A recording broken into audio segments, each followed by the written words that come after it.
Hello, good evening, friends. Today I am going to narrate to you a true story, an incident which happened in the life of one of my patients. She was a 32-year-old lady. She was brought with postpartum problems. She delivered a full-term normal baby, FTND as we call it as, a male child. A normal male child was born to her about 3 months ago. The first child, first conception of her. No consanguinity amongst parents. A love marriage. She married a person from some other community. That did not matter at all for her. Nor did it matter for her in-laws or for her parents. What happened after the first child was born? She was brought to me by her in-laws with history of severe crying spells. She used to sit alone, sit aloof, kept on crying for hours together, for days together. It lasted for about 1 to 2 months prior to she was brought to me. She used to get lost in her own thoughts.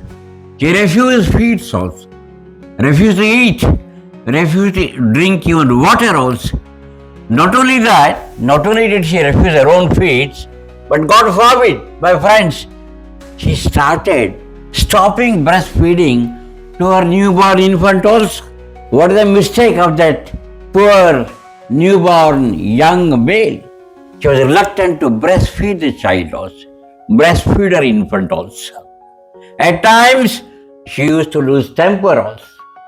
She used to lose temper, indulge in crying spells, indulge in hitting her newborn infant also. How long did it last? For quite a good number of days did it last.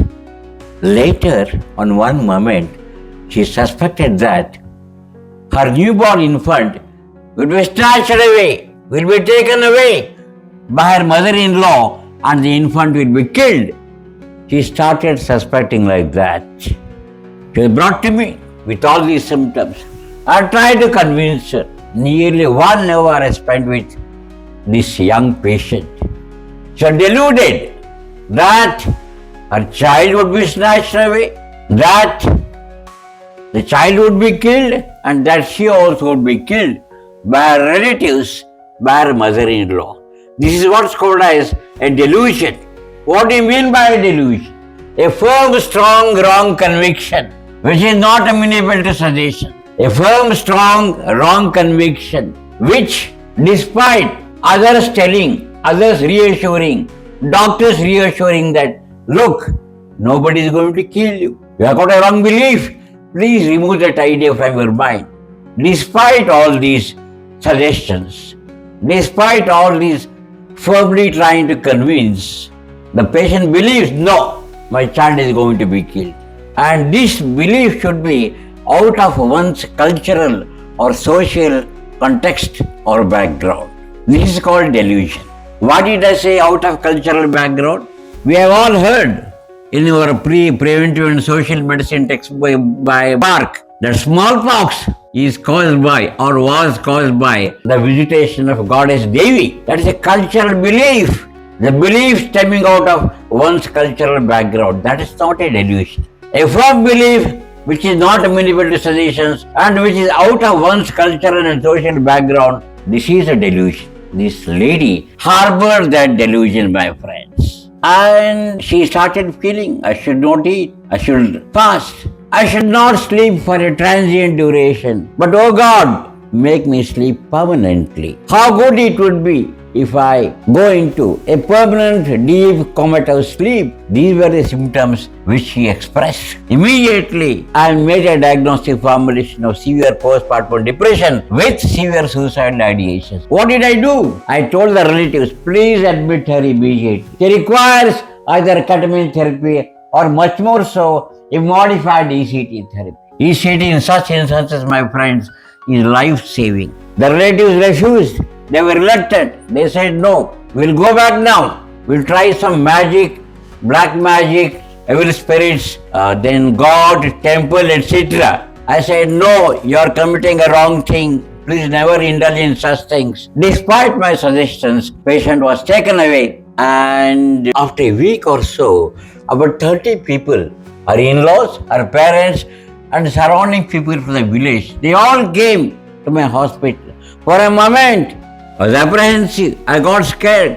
Why did they come at all? What had happened? They came and prostrated before me. Crying, they said, Dr. Saab, I should have listened to your suggestion. They kept on telling so much to admit her. What happened? I asked. In great anguish, back came the reply. Sir, we took her home, and after 1 week, she jumped into the well.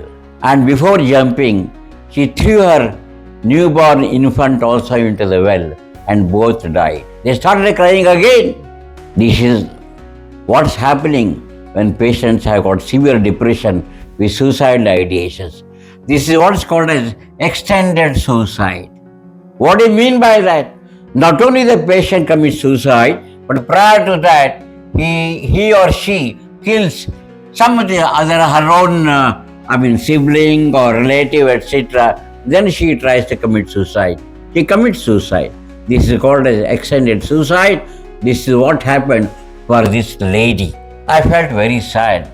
In fact, ECT, if it would have been given, it would have saved both the mother as well as the child. My friends, mark my words, ECT is life-saving in instances of depression and severe suicidal ideations. Any psychiatrist would have either given ECT or would have given ketamine therapy.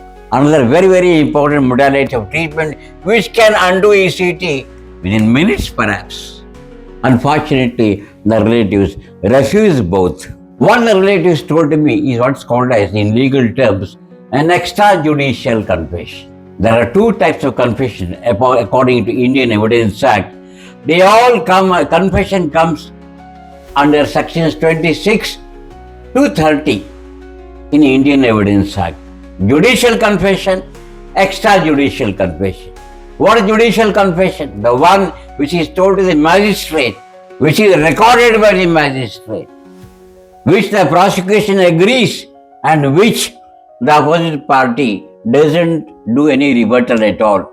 This is called as a judicial confession under 164 of Criminal Procedure Code. What these relatives told me was an extrajudicial confession. Confession told to the police, confession told to doctors or to other people is called as an extrajudicial confession. Lord Macaulay, who framed rules for India, Indian Evidence Act, and so many rules he wrote in context with perhaps the Indian setting and the setting of the villagers in India.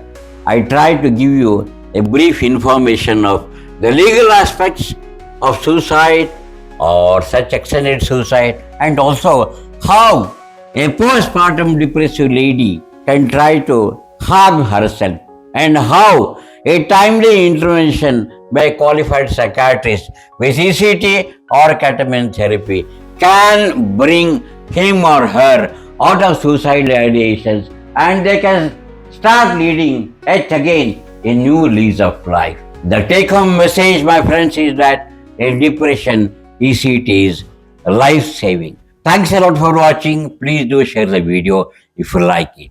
God bless you all.